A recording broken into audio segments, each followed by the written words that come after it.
The first thing I noticed about the letter was the paper. It was thick, creamy, and expensive, the kind of paper that whispered of importance before you even read a word, heavy with the self-importance of the sender. It lay on the doormat like a fallen leaf, stark white against the worn welcome mat Mark and I had bought on our first anniversary. The second thing I noticed was the seal, a gold-embossed eagle clutching a gavel, the official insignia of the Oakwood Creek Homeowners Association. My heart, a frantic bird in my chest, beat a little faster. Nothing good ever came on paper like this. Good news arrived in cheerful, flimsy envelopes, or better yet, through a phone call. This was the paper of ultimatums. I was on my way back inside from the morning feeding, the scent of hay and sweet feed still clinging to my clothes. The gentle clucking of the hens was a soothing balm against the echoing silence that had filled our too-big house since Mark was gone. I slit the envelope with a trembling finger, my breath held tight in my lungs. The words, stark and black against the creamy page, leaped out at me, each one a tiny, sharp-toothed predator. "Final notice," it began, the words underlined for emphasis, as if the sender feared I might miss the threat. "Violation of Bylaw 7, Section 3, Prohibition of Livestock." My eyes scanned the page, the formal, sterile language blurring as I read the litany of legal jargon. Cease and desist, non-compliance, escalating penalties. The cold, impersonal threats of fines and legal action culminated in a single, brutal deadline: 30 days. I had 30 days to get rid of them. Them, my husband's legacy, my only comfort in the vast, lonely expanse of our life together. After Mark, a decorated Marine, had finally succumbed to the invisible wounds of a war he'd physically survived but never truly left behind, his therapy livestock, a motley crew of 3 fainting goats, a flock of speckled Sussex chickens, and a pot-bellied pig named Petunia, were all I had left of him. He'd found them through a veterans program, each one a small, breathing anchor to the present moment. They were a living, breathing reminder of his gentle spirit, his quiet strength, his unwavering love that persisted even when his mind was a battlefield. To the HOA, they were a nuisance, an unsightly blemish on the manicured perfection of Oakwood Creek. To me, they were everything. The letter was signed by a name that had become the bane of my existence, Mr. Gerald Henderson, the self-appointed king of Oakwood Creek, a retired Army colonel who ran the HOA with the same iron fist he'd likely used to command his troops. He was a man who saw the world in black and white, right and wrong, with no room for the messy, complicated gray areas of life. My goats, my chickens, my sweet Petunia were a splash of vibrant, chaotic color on his pristine, monochromatic canvas, and he was determined to paint them out. A wave of nausea washed over me, a bitter cocktail of grief and rage. This wasn't just about a bylaw. This was about control, about power, about a man who couldn't stand to see a single blade of grass out of place, let alone a grieving widow finding solace in a herd of unconventional companions. I looked out the kitchen window at my small farm, a pocket of rustic charm nestled in the heart of our otherwise cookie-cutter suburban community. The goats, Bill, Ted, and Socrates, were grazing peacefully, their bells a gentle, melodic counterpoint to the distant, monotonous hum of lawnmowers. The chickens were scratching in the dirt, their clucking a soothing, domestic sound that reminded me of my grandmother's farm. Petunia was wallowing in her favorite mud puddle, a picture of pure, unadulterated bliss, her pink snout twitching with contentment. They were my family, and I would not let them be taken from me without a fight. The letter was a declaration of war, and I, a woman who had never so much as raised her voice in a public meeting, was about to become a soldier.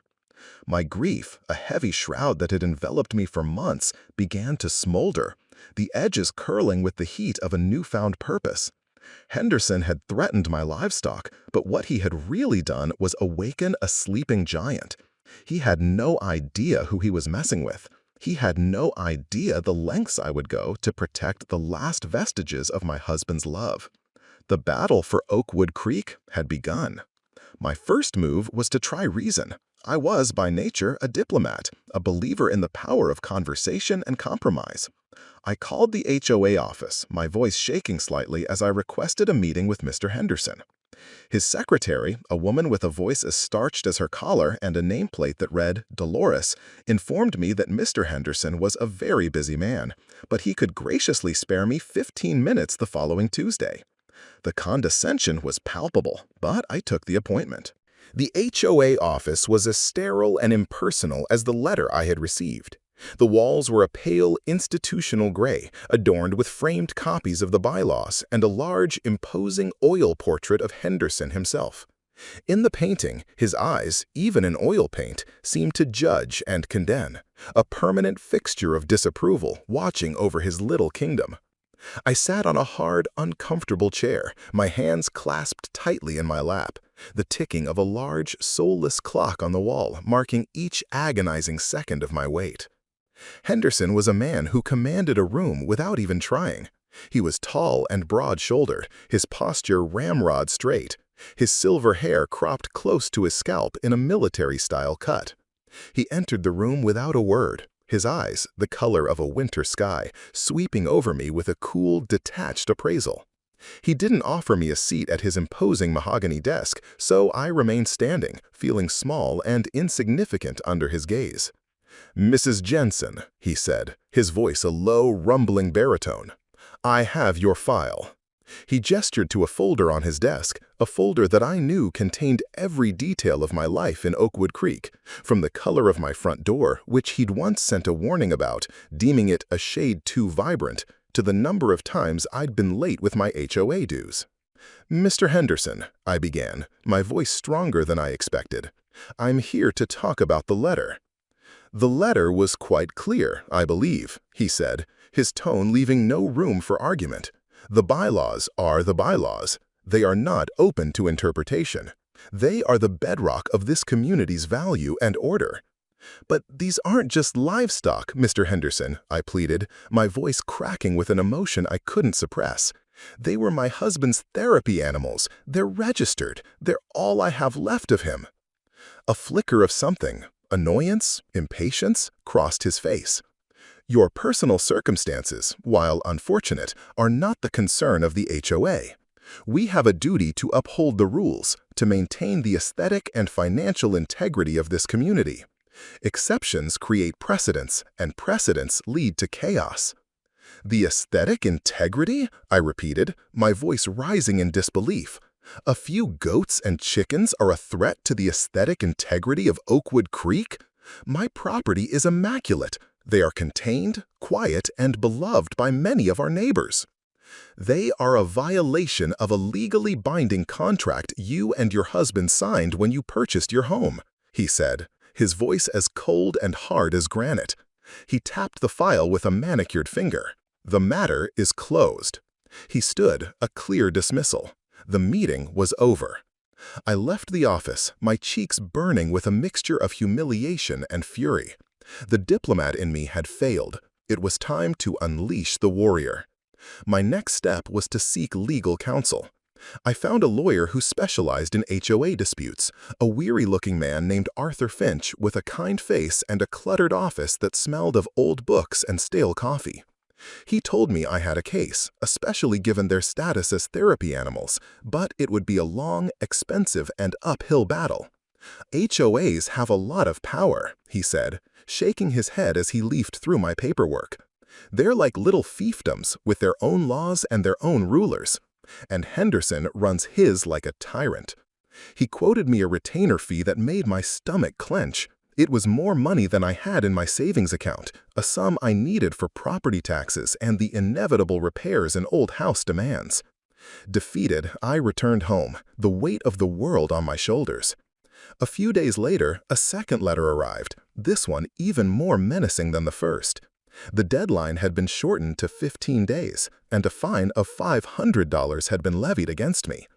Each day the animals remained on my property, the fine would increase by another $100. It was a clear and brutal message.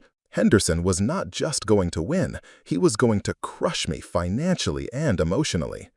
That night, unable to sleep, I found myself in the attic, surrounded by the ghosts of my life with Mark. The air was thick with the scent of cedar and thyme.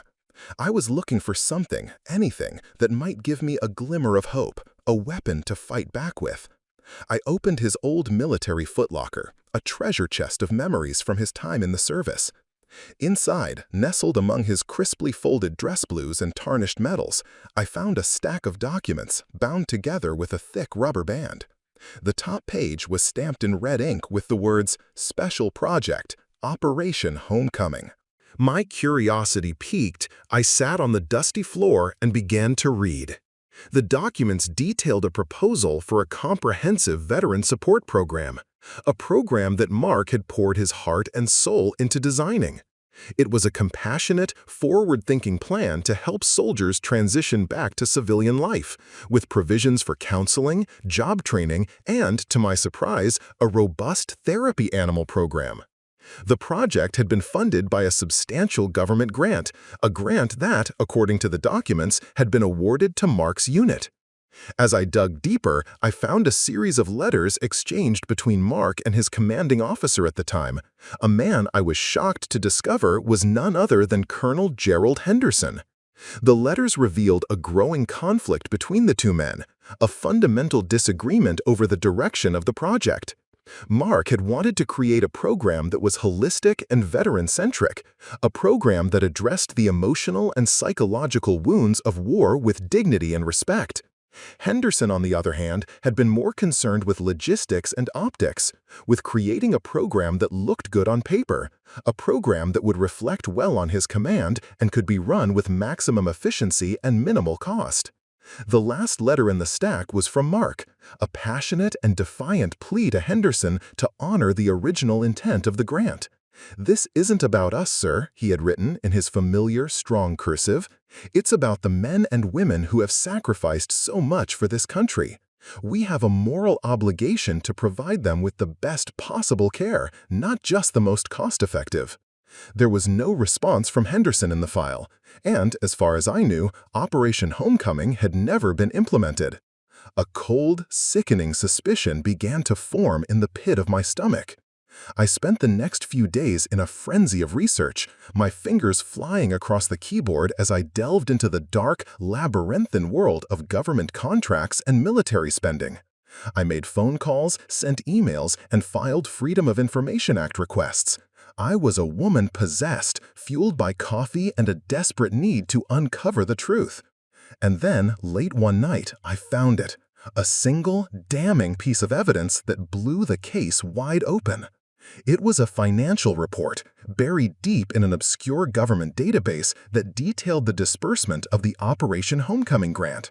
The money, a staggering sum, had been transferred not to a nonprofit or a veterans organization, but to a private corporation, a defense contractor specializing in logistical consulting. After a little more digging into corporate registration records, I discovered the sole proprietor of that corporation was none other than Mr. Gerald Henderson. The pieces of the puzzle began to fall into place, forming a picture of greed, corruption, and betrayal. Henderson had not only stolen the grant money, but he had also stolen my husband's dream. He had deprived countless veterans of the help they so desperately needed, all for his own personal gain. His rigid obsession with rules and order in Oakwood Creek wasn't about community. It was about control, a pathetic echo of the military command he'd abused. The rage that had been simmering within me for weeks finally erupted, a volcanic explosion of righteous fury. This was no longer just about my animals.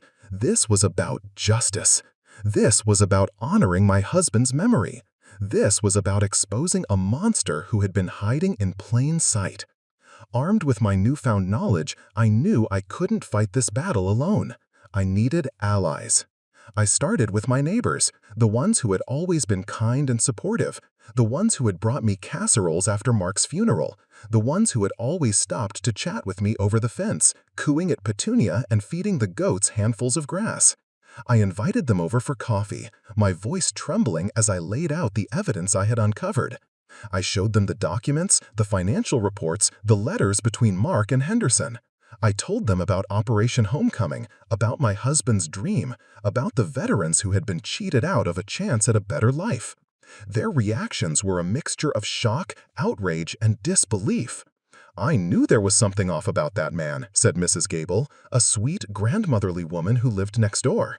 "He always has that look on his face, like he's smelling something bad." "I can't believe it," said Mr. Chen, a quiet, unassuming man who had always kept to himself. "I always thought he was just a stickler for the rules. I never would have imagined." By the end of the afternoon, I had a small but dedicated army of supporters. We were a motley crew, a band of suburban rebels united by a common enemy. We made signs with slogans like "Honk for Petunia" and "HOA, Honor Our Vets." We drafted petitions. We started a social media campaign with the hashtag Justice for Mark. The Oakwood Creek Freedom Fighters, as Mrs. Gable cheekily named us, was born. My next move was to contact a journalist. His name was Ben Carter, and he had a reputation for being a tenacious and fearless investigative reporter for the city paper. I sent him a cryptic email hinting at a story of corruption and betrayal that reached the highest levels of our community. He was, as I had expected, intrigued. We met in a dimly lit coffee shop, a neutral territory far from the prying eyes of Oakwood Creek. I laid out my case, just as I had for my neighbors, my voice steady and confident.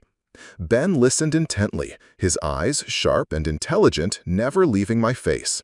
He took notes, he asked questions, he scrutinized the documents with a practiced eye. When I was finished, he leaned back in his chair, a low whistle escaping his lips.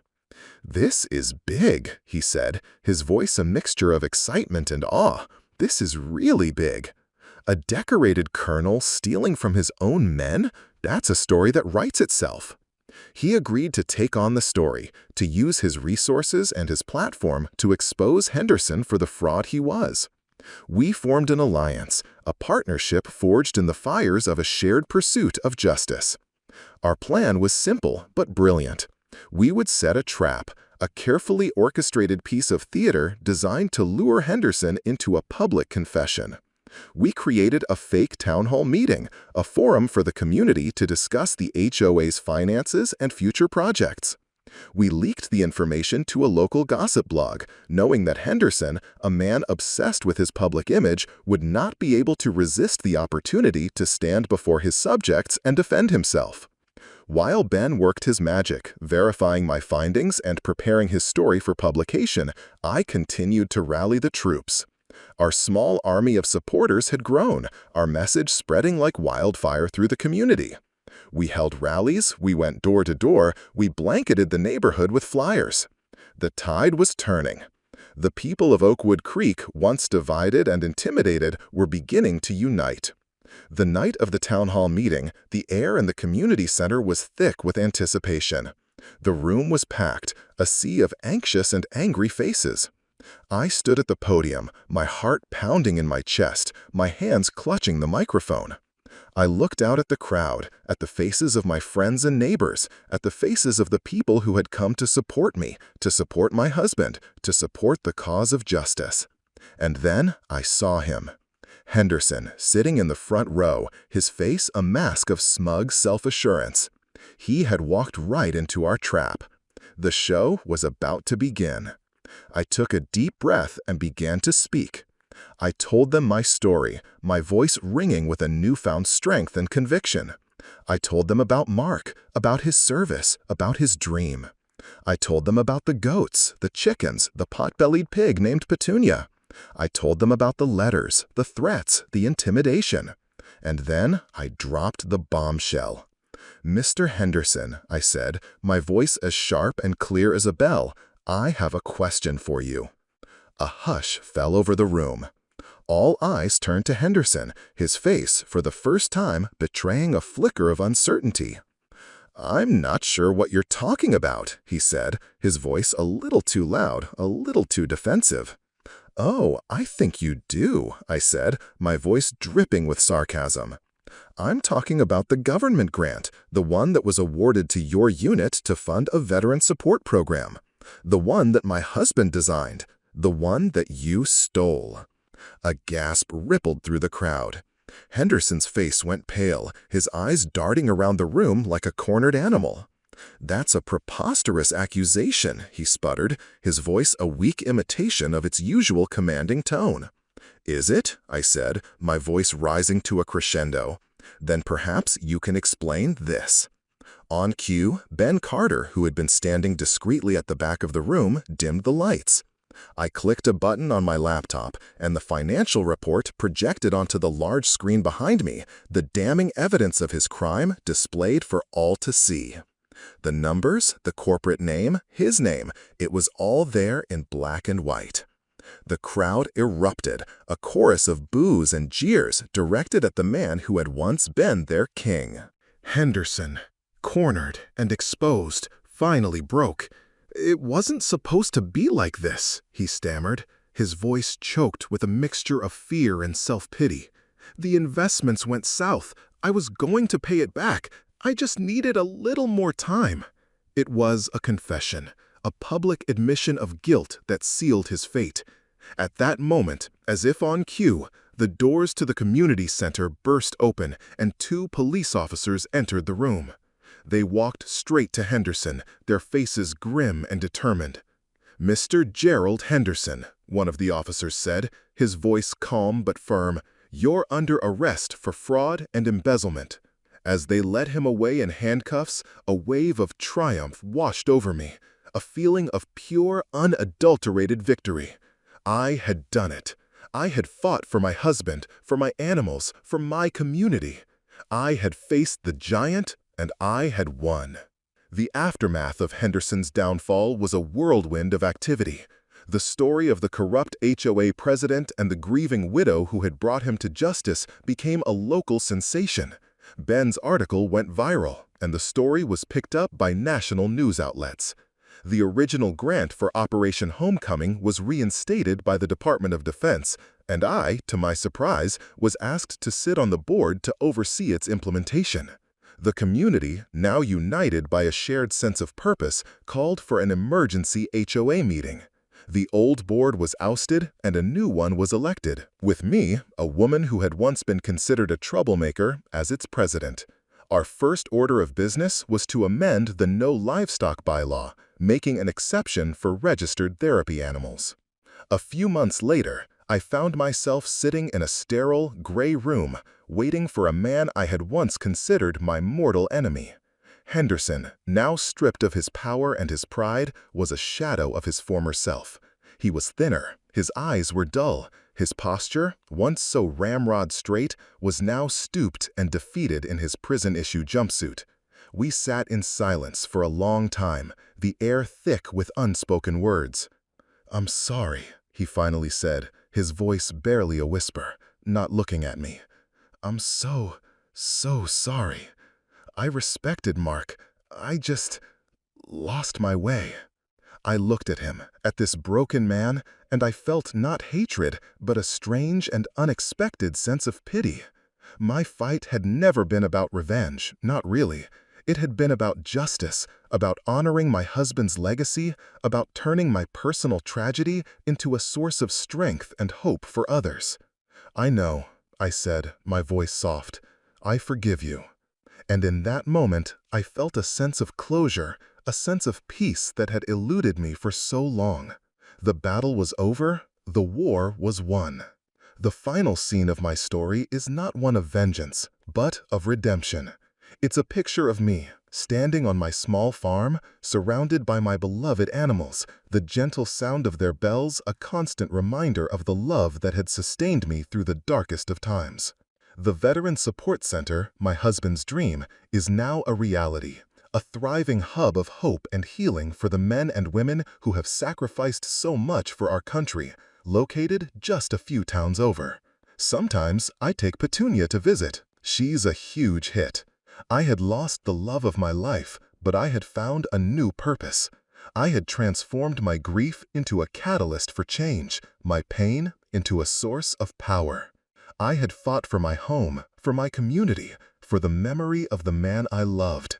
And in the end, I had found not just justice, but a new beginning. The sun was setting on Oakwood Creek, casting a golden glow on the faces of my friends and neighbors, on the animals that had saved me, on the future that stretched before me, bright and full of promise.